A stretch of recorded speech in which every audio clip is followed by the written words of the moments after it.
to travel back in time to witness the bravery and the great Kannada woman. ನಮ್ಮ ನಾಡಿನ ವೀರನಾರಿ ಒಣಗೆ ಓಬವ್ವ ಶೌರ್ಯವನ್ನು ತೋರಿಸಲು ನಮ್ಮ ಪುಟಾಣಿ ಗೆಳೆಯರು ಬರ್ತಾ ಇದ್ದಾರೆ. Just like our brave mothers protect us at home, Obavva protected the fort with just a wooden pistols.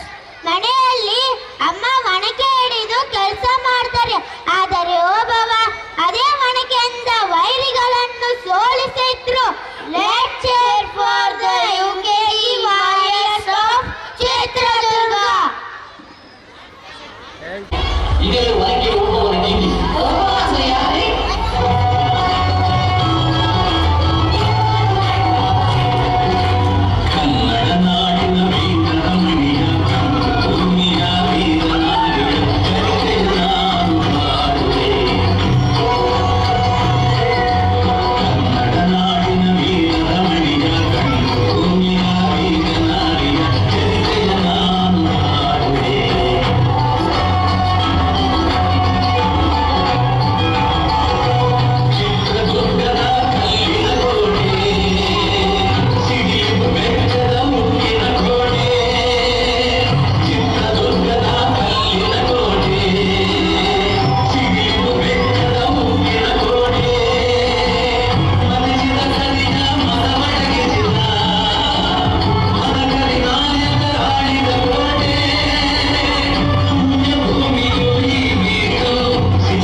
what a wonderful performance.